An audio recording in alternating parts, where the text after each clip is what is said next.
This is going to be a fun discussion, bringing together people from a wide variety of backgrounds to chat a little bit about some of the challenges around data and data warehouses and that sort of thing.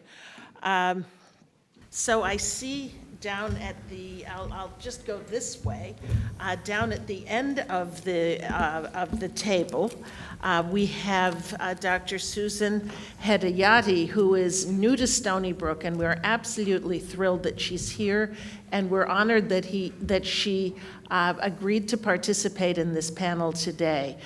She is our new Vice Dean for Research in the Renaissance School of Medicine here at Stony Brook, and she holds the Linda Obeid Chair in Biomedical Science. And those of you who remember Lena know that those are big shoes to fill, and we have just the right person for that position. And she and Lena are both Dukies, just like Joel and I. And you too as well, right? Well, I know I haven't gotten to you yet. Of course you are. So I have to say the panel is a little skewed, but that was deliberate. Because we know we're the smartest and the best. No, but really it's wonderful to have you. We really, really are excited. Dr. Hedayati got her MD degree from George Washington and did her residency in internal medicine fellowship at Duke. Her interest is in chronic kidney disease and non-traditional cardiovascular risks as it relates to chronic kidney disease. She is a physician scientist, which is a very rare thing. To really do it properly, it's almost impossible to have the skill set to see patients and do real research and science at its best. And it's something that is tremendous addition to Stony Brook, and thank you for coming today to share your expertise with us. And now this is Hans Williams, who comes to us from Southampton. He is here as a clinical assistant professor at Stony Brook University. He's a data scientist, a nurse, and a Dukie. He got his PhD in nursing from Duke University in 2016, I believe, and did his nursing training before that in San Francisco. So he's lived all over the country. His tremendous opportunity for us to work together with other schools within Stony Brook. And this has been a little bit of a separation, a siloed problem, as it were. And Hans is here to bridge that gap, coming from the School of Applied Informatics. Really an amazing speaker. You'll be hearing his talk to follow. So that's very exciting. He's been really fun to get to know, and I've enjoyed it tremendously. Now, just a couple of folks are here, as I had said before, from the UTMB. And if, Camille, if you could just raise your hand. Thank you. This has been really fun. These guys we got to know because of Melanie. Came to us and said, you know, there are people at UTMB that actually teach a course in Trinetics data, and could we work with them and learn from them? And we have, and we hope ourselves to be able to actually implement a course on data using their fundament. They've been kind enough to say they would share with us all of their materials, and so we're hoping to be able to do that, not as well as they do, but in addition. I would say as well, but that would be improper. Camille is, as I said, at the University of Texas Medical Branch. He's a PhD from the University of Houston and has his undergraduate degree also from Houston. His area of PhD and expertise is computer science and data science. George, George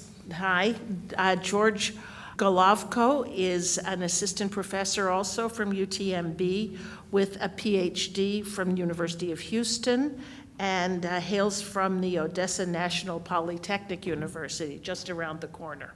So again, his area of interest is data science, and a research scientist in microbiological organisms and function profiles of samples, so a lot of very sophisticated stuff, but he's here today to help us understand trinetics.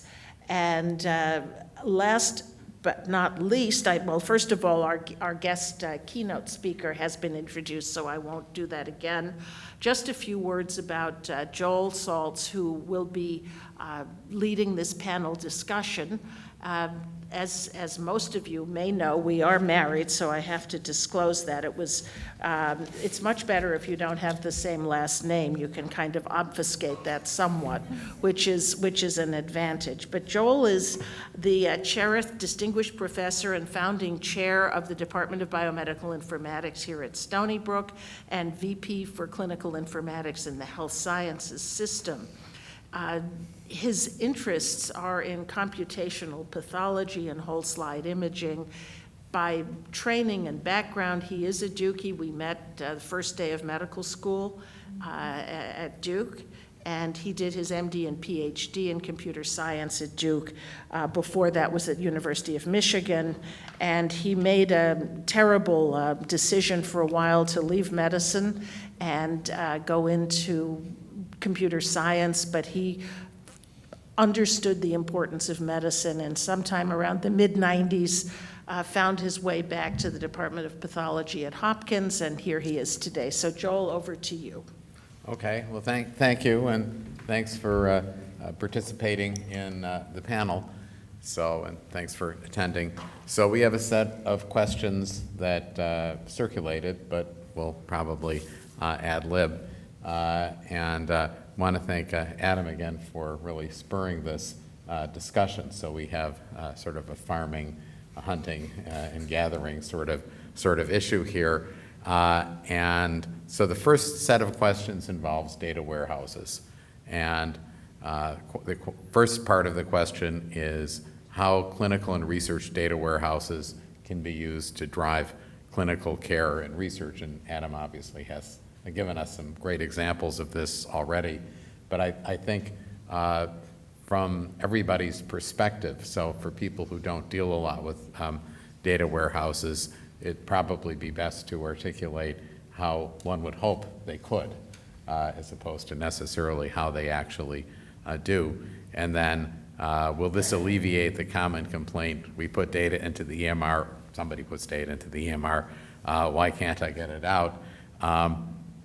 And then what are the biggest obstacles to building such data warehouses that you've seen from your perspective? So let's maybe start out with Susan and then just go down sequentially. Oh, okay. I guess I'll be giving you a perspective of a clinician. Am I the only MD other than you on the panel, I think? So basically, I will use an example. You know, as you mentioned in your talk, there's a lot of challenges in doing that. And when before coming here, I was actually the vice chair for research at the University of Texas Southwestern in Dallas. So COVID hit us in March of 2020, so end of March in Dallas, later than it had hit New York. And basically, you know, our hospitals, Parkland is a safety net hospital, which is a really large county hospital in Dallas, and also we had the Clemens University Hospital and other hospitals in North Texas that were hit really hard. And the dean asked me and the chair of our bioinformatics department, Chris Lehman, to set up a combined COVID registry among our university hospitals, as well as 20 other Texas Health Resources hospitals in the Dallas-Fort Worth area in North Texas. And that was very, very challenging. One was the data sharing that you had mentioned during your talk, because Parkland was refusing to share data for several reasons, which we figured out. And it was very unfortunate because they were the main safety net hospital and had the largest population of patients, particularly the Hispanic population, which was very, very deeply affected by COVID, and also those patients who did get infected had poorer outcomes than non-Hispanic individuals. So that was really hard to get them on board. And you know, sometimes this challenge of data sharing is to kind of get people at the table and figure out why is it that you're not sharing your data. And a couple of the things that we discovered is one was they felt like they're not going to be getting ownership of the data, so that physicians who were at UT Southwestern but saw patients at Parkland, if any research came out of it previously, there was some bad blood where they were not giving attribution to Parkland Hospital. So we got together and tried to fix that. And then the other issue is they didn't want to look bad, right? So basically they didn't want us to compare their outcomes with outcomes from other hospitals. And this gets me to the point of selection bias with some of these AI data generating research platforms, because what you put in is what you get out. So there is a big selection bias in that we are only looking at the sick patients, right? So especially if we're looking at repeated measures, like you mentioned, the CHEM7, patients who have more frequent clinic stops are the ones that are coming to the attention of the healthcare, and those are the patients that we're capturing in the data warehouses or in the EHR, and that's the data that we're pulling. So back to the Hispanic population, obviously they were going to have poorer outcomes for a variety of reasons, and even if you do a propensity score analysis, you're still not capturing some of the variables that are not entered into the EHR. So I'm going to stop there and let the other panelists, I have more to say, but I'll wait for the other questions. Okay, thanks. George? Thank you. Well, our journey into the clinical data science came from the basic science experience. This is how I and Camille were introduced to it. We were running a microbiome sequencing core, and one of the critical questions was, okay, we got profile all the bacteria, all the virus in the sample, we know everything. How can we link this to clinical data? And that appeared a ginormous challenge if you come in from translational basic science trying to combine this data. So not only we will need to design a system ourselves that would be able to handle relevant clinical data, but also high quality clinical data.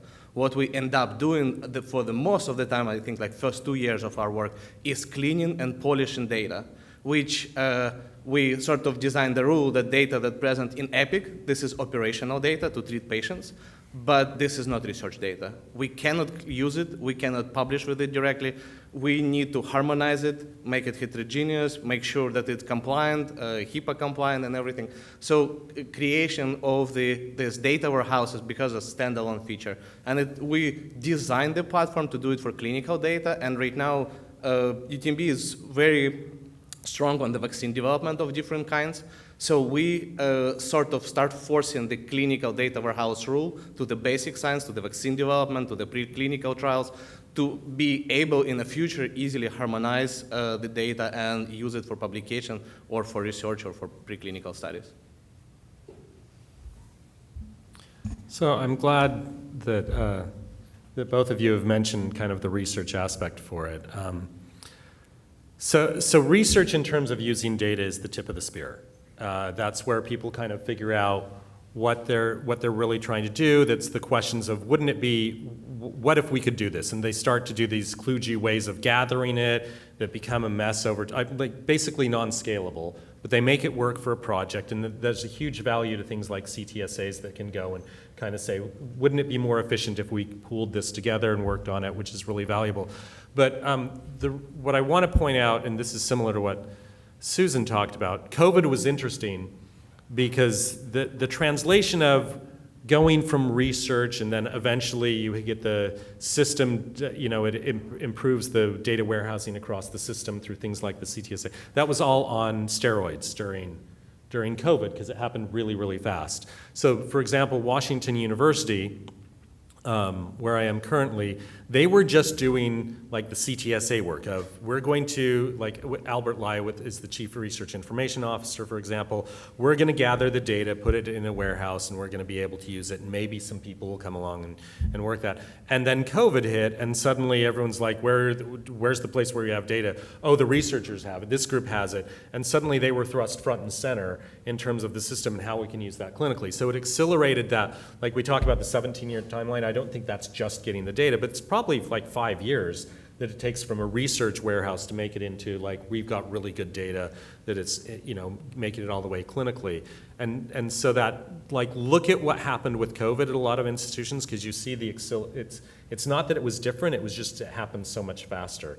And in each case, the research data and the optimization of the research and that translation made it into what made a big difference. I think that concept that, like, we see in technology, this concept of maturity all of the time, these transition points, and in some sense that analogy that I used of hunting to gathering to farming is those stages of maturity. And so maybe the research is really hunting, and then when the research combines where they do it efficiently, that's gathering, and when you actually integrate it through the health system, that could be farming. But noticing those transitions and reflecting on how fast they can happen if they have to, like they did during COVID, I think is important. I'm going to continue on that point a little bit, where we are really, really good at gathering data. As of now, we're absolutely terrible at farming it. Data governance is a fairly new concept to most people. Most people don't know, who are their data stewards, who is responsible for each individual part of data that makes up our data warehouse. We rely on the community as a whole to kind of, someone will fix it, someone will figure it out. But that structure really needs to be in place in order for us to upgrade to that farming level. It really needs to be there. We need to know who's responsible for each of these parts and incentivize them correctly. I was just talking to a few people recently. We were attending an AI and health conference last week, and MD Anderson was talking about their data warehousing. They tag all of their data, they annotate it, they store it on enterprise grade level data warehouses. And when someone uses the data that is gathered by a clinician, that clinician gets credit. And so there is a feedback mechanism where you're incentivized to put in the best data that you can, because you're not just dumping it in somewhere else and it's lost to you forever. You know the impact that you're making. You know that by entering more detailed clinical notes and by putting and organizing all of this together, you are helping out the medical community, you're helping out this type of research, and you're making an actual impact. So actually first quick question to everyone. Can you raise your hand if you're a doctor, or let's say a nurse, a social worker, respiratory therapist? All right, so we got tons of clinicians here. So let's say if I were to put on my magical hat, I take over as CTO, CIO, CMIO, and then I grant you admin access to our data warehouse. Would you be able to go in and actually know what to do? Would you be able to go in there and write some raw SQL queries, sort of navigate around that system? Raise your hand if you feel comfortable doing that. A couple people, right? So I think from my perspective, one of the main things is education and training on just what's there. I think where we come into play is we have the clinical knowledge around what the problems are, but then we need to learn how to translate those problems into a solution that can actually solve a real issue and not a hypothetical problem, which is, I think, something, we see a bright new shiny technology, maybe a new warehousing solution deals with super big data or something like that, but how do we then pair that to something meaningful? So I think from my perspective, the biggest thing we need to work on is training and just awareness and like what can we actually do with this thing called a data warehouse. And in my presentation, I think I got a slide, we're going to talk more about like data swamps, where I think we are running into this issue now. There's too much or maybe a lot of disorganization and we don't actually then sort of know what to do, or we end up getting scared. So since we're bookended by physicians, I'm going to abuse my position as moderator and also be a panelist because I have a few comments. So one is a follow-up on a number of people's comments about COVID and Adam's mention of N3C.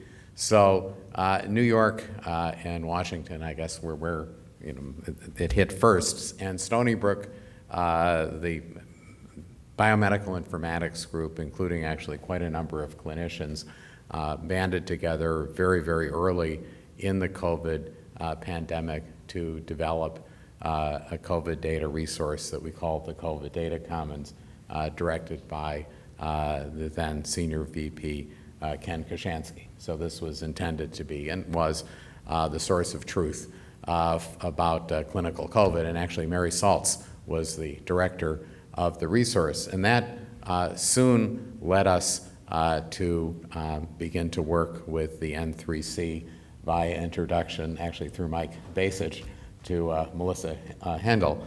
And so the biomedical informatics team actually played a pretty big role in developing both the governance and some of the core software systems there. So that's just so people know the context. From the standpoint of governance, I think one of the really critical things that N3C did that I had not actually run into before, and it was brilliant and it should be imitated, and I've been pushing the Cancer Consortia to do this, was to develop a very lightweight mechanism of asking for permission to do analyses in the resource. So the thing was broken into IRB protocols pertaining to stewardship and sharing and exposure of data, with Hopkins being the IRB of record. And then for individual institutions and individual researchers to actually do analyses, one would go to one's own IRB and then write a one-page protocol asking for access to the data, which was invariably granted because the criteria was legitimacy of research in person rather than whether the research hypotheses were brilliant. So you didn't end up with a phenomena that is actually very, very common in data warehouse, sort of federated data warehouses and organizations, where the question of proprietorship over data, like, I don't think I want these guys analyzing my data or they'll go scoop us. I mean, people don't say that, but so that's just taken out of the picture. Is the person requesting the data a legitimate researcher? Do they have some, legitimate story as to what they want to do? And generally, there was a big push to align folks with domain teams, and actually the Stony Brook group worked with Melissa and the other leadership to sort of define key parts of the governance. And Mary Saltz actually headed the publication committee, whose critical role involved making sure that even though the data is de-identified, that the cell size was small enough so you didn't inadvertently run into the sort of tags that Adam was talking about. So in any event, so that's one point. The other point I wanted to make was in terms of clinical application. I think a number of folks have alluded to this, and Adam got into this substantially in his talk about data, clinical data analysis.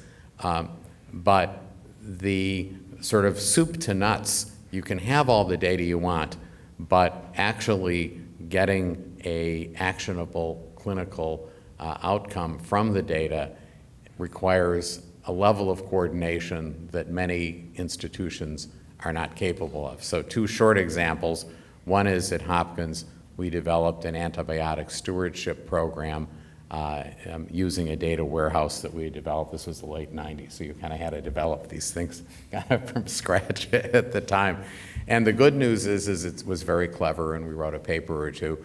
The bad news is it required sort of fellows to sort of, we weren't going to send out automagic messages saying, don't use this antibiotic. So it required a whole level of governance and, stewardship amongst infectious disease and microbiology that briefly came together, but really didn't stick. After I left Hopkins, I think, and similar sorts of stories with readmission management and transition coordinators, mostly nurses actually, at Emory. The software worked, and Cerner actually elaborated on it and integrated into its system. But the mechanism was dicey because it involved transmitting information and having people do something. So the having people do something is often the Achilles heel of this driving change through data warehouses.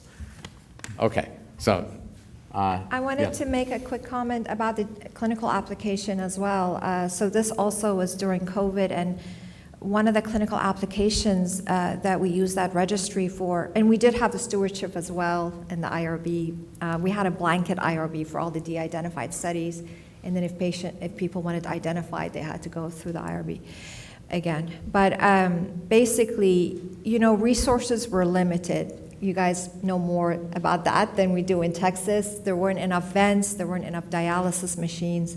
So one way is we developed these predictive models of, for example, who would develop acute kidney injury during the hospitalization, who would end up in the ICU and require a vent, and then we embedded that logit formula into the EMR so that the physicians would get alerted and be able to plan or try to do earlier interventions to alleviate that risk of having those poor outcomes. So that's one way that we implemented into clinical care versus Well, that's great. just So you research. actually had an alert based on that. Yeah. I mean, we and a lot of other people did these analyses.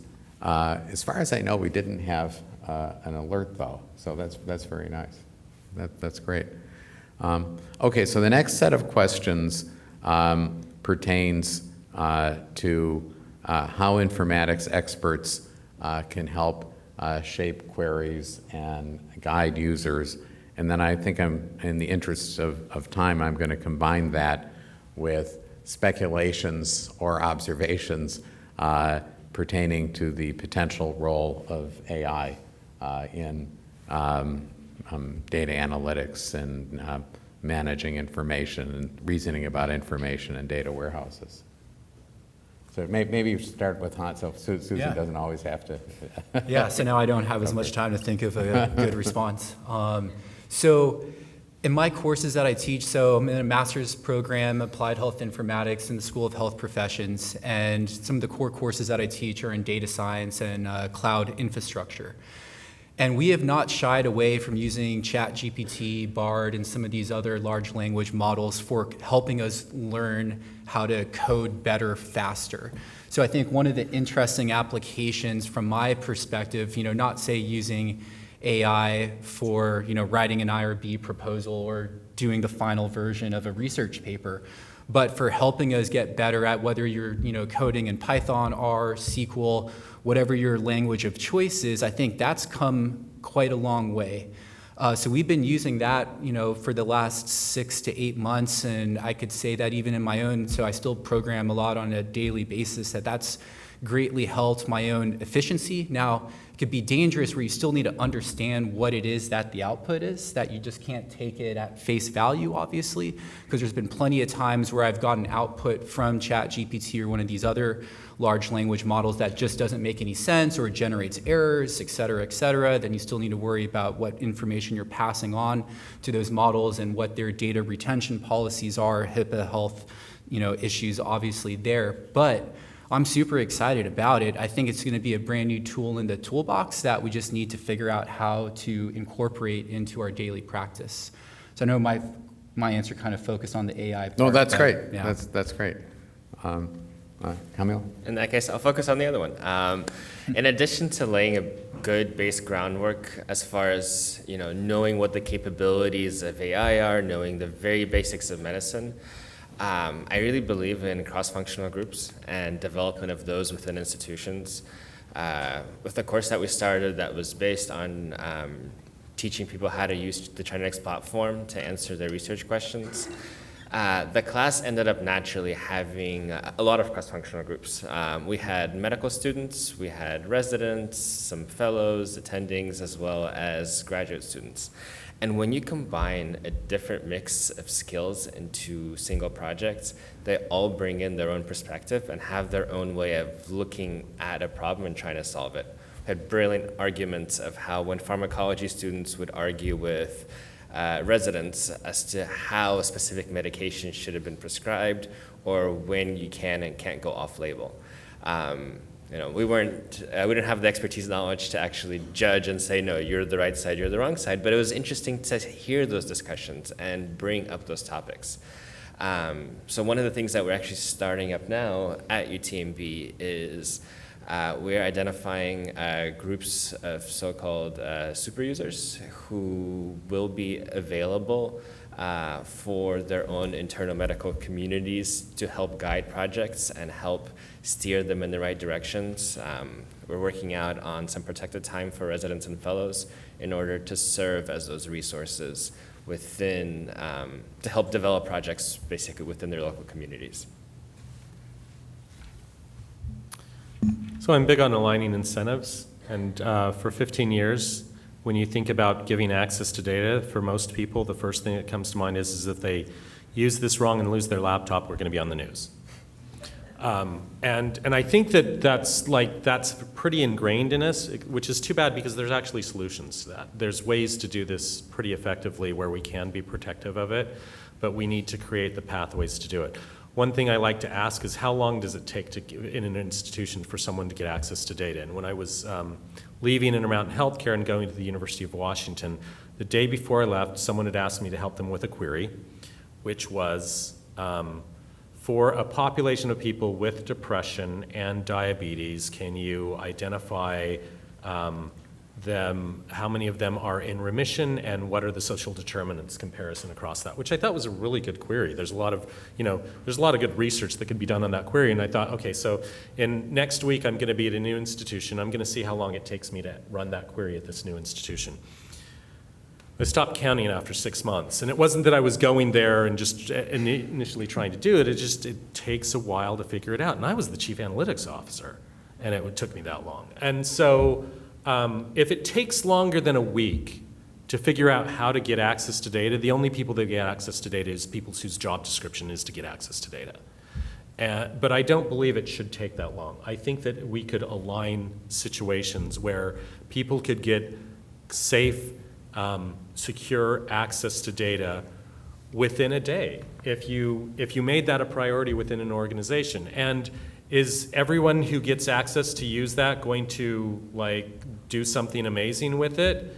No, but they're also not going to be, downloading it on a thumb drive and leaving it on the subway. And so, you're not going to lose, we're at a point where you're not going to lose that data, and we actually need to shift that paradigm to how do we open this up? Can we use existing technologies in a secure way?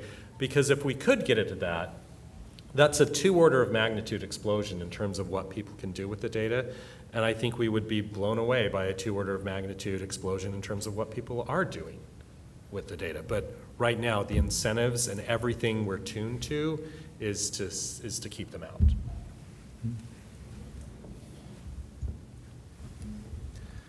out. I would like to go back to the topic of integrating AI in the clinics. We have this discussion on the Duke conducted an interview about mostly ethics of integrating AI into the healthcare, who's going to do it, how it's going to be, and this topic, exactly almost the same question was raised last week at AI in healthcare. And particularly interesting discussion was who should do it? Whom would you trust to treat you? A medical physician trained in AI or a data scientist trained into a clinical field? And you would be surprised, but it's very different perspective depending on what they're doing. If they're developing and doing predictive analytics, people would prefer to have data scientists to be in charge and clinician be in help. But if it comes to the treat you as a patient, the same person who said, no, I would prefer physician treat me, and use sort of knowledge of AI. And then the further discussion was, okay, how far do we need to teach? Do we need to make sure that each physician knows how to write the code and to run AI, or just be able to use it? And if they will be able to use it, should they be able to explain to the patients? Because in the end of the day, they're supposed to be helping patients. Then this conversation continued into, okay, we probably should not integrate AI in clinic right now, but what would be the low-hanging fruit? What could be easily picked up? And I think the common sense came around that at this moment, we're not very good at collecting good data. We're good at collecting a lot of data, anything that is available, but it's still collected by humans, but data analyzed by machines. So the idea was like, how about we introduce a drone that will be humming behind the physician and will collect all the data for it, which some people said, yeah, brilliant idea. And psychiatrists said, no, this will never work. We will lose all the patients and it will never come into practice. So there is no clear solution how we're going to do it. You and us will probably come with a lot of error and trial and error to find some middle ground, but this is where we are right now. Yes, I definitely agree with what George said and also Adam. I think we have to look at it as a team science approach.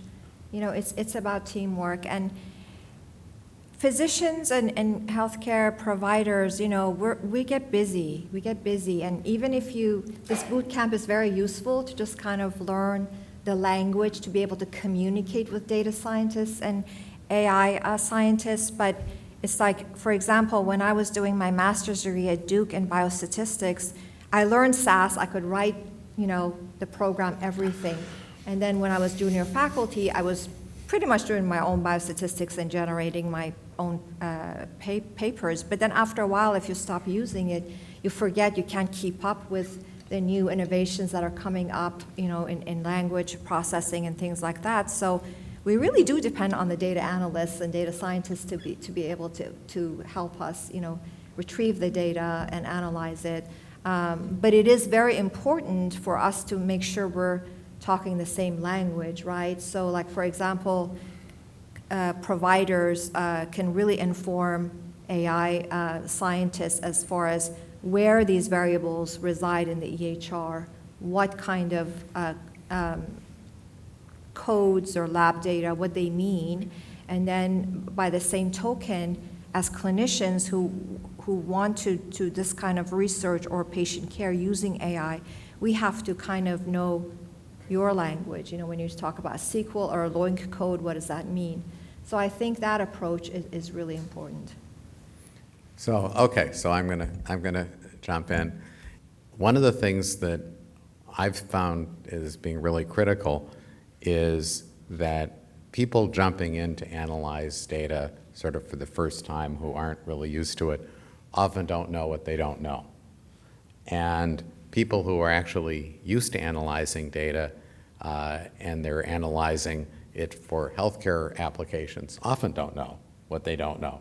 So one example of the latter involved hypertension. So folks who were around Stony Brook for 10 years or more probably remembered a big push that a number of us did to analyze Medicaid data for a program called DISRIP on a county-wide basis for all of Suffolk County. And I won't get into the details of it, but one of the intermediate results that actually having physicians on the team managed to point out says, well, the hypertension incidence amongst the over 65 Medicaid population, dual eligibles, was like 10%. It's like, no, I don't think that's possible. And so people who weren't really familiar with medicine, you know, it was numerically correct, but of course the issue of missingness was not looked into. So non-reporting of hypertension was misinterpreted as being no hypertension. And missingness, of course, is a critical issue in N3C analyses in general, and one of the ways that group deals with many of these issues is to develop canned templates that are used for various different purposes. So people who go in and do some new twist on acute kidney injury or a chronic renal failure or whatever it happens to be in COVID don't have to sort of think through all of these things. It's best they do, but they're big chunks of these things that are available. Maybe I'll just share a quick Yeah. story. Since we're talking about healthcare data in context, since we have some other Duke people here, probably get a kick out of this. So when I was working as a nurse in the emergency department there, so my focus was in sickle cell, chronic pain, trying to figure out non-opioid solutions for crisis management. And we had a Master's of Health Administration student come in, and he was doing an audit and trying to figure out, where can we cut costs? How can we make our emergency room more efficient? And as he was going through the, sort of different drugs that are commonly prescribed, he's like, all right, we got to cut this, this, and this. And one of the very first drugs that he had offered to the leaders of that department to cut was Tylenol. We're like, what? Probably, need to understand care delivery there a little bit better, or at least have some more, again, this situational awareness around what does the data actually mean, and then what can we, meaningfully do with it. And I'm sure everyone else probably has some funny stories and stuff like that, but I thought I'd share. No, thanks. Yeah. And I think the phrase Not to put down anyone in that position. but situational awareness is key, and it's also these are stories that I think demonstrate or illustrate the importance of multidisciplinary teams. I mean, because you really need a number of different perspectives, because one person generally doesn't play all of these roles. So thanks. Okay, so I think we're not going to get through all the questions, which I figured we wouldn't, but I think given that it's almost 2024 and everybody's interested in one way or another in AI, I'd be interested in having folks address the issue of, one, how do you see AI impacting healthcare in the next few years, sort of on the ground in reality, as opposed to what it conceivably could do? And whenever people talk about AI in healthcare, they have to talk about ethical issues. So if people want to comment on that. So Susan, do you want to start? I'm gonna give you a quick story and kind of play the devil's advocate, because I'm gonna let you guys comment on that part. But one, do you guys know the PCSK9 story? So my point is, we're talking about AI and how it's going to be wonderful, helping us drive research and also make clinical care better for patients. But again, what you get out is what you put in. And the story of PCSK9 inhibitors, which are a new FDA-approved group of medications for high cholesterol, where you can basically get an infusion once a month or once every 6 months and never have to take a statin again. And the story is Helen Hobbs. So basically, the Dallas Heart Study was funded by this Reynolds Foundation. It was a population-based observational study that was done in Dallas, when I joined as faculty there. And basically, the problem was patients who are in the community that don't, or individuals in the community that never see the doctor or become part of the EHR, because they don't have a provider stop. There's a lot of information we can learn about them that could completely change the way we take care of patients. And this Dallas Heart Study basically surveyed 7,000 community-dwelling individuals who were healthy, doing lab work on them, doing an in-home survey, and then imaging studies like CAC scores and echoes. And of those 7,000 patients, Helen was looking at that data and found that 50 of them had LDL cholesterols. LDL is a bad cholesterol, that were like in the 20s. It was just like unheard of. And by genotyping those individuals, found out this mutation in PCSK9 that now is being applied to the population of patients where the highest risk of mortality is cardiovascular, stroke and MIs. And this has been, she's probably going to get the Nobel Prize, but that's what I'm talking about, that I don't think AI is going to help us a lot. It's awesome, but I don't think it's going to take the place of investigator-initiated, some research that's really going to change how we practice medicine. Great. Since I'm coming from computer science, very different approach, the most recent trend that we currently observe is the appearance of so-called digital twins. If you're not aware, it's what NASA used to simulate completely spacecraft, and if there is a failure, how would you mitigate the failure? With abundance of clinical knowledge we currently have and keeps growing, there's digital twins that allows us to simulate a randomized clinical trial or analyze the effect of the medications, consequences.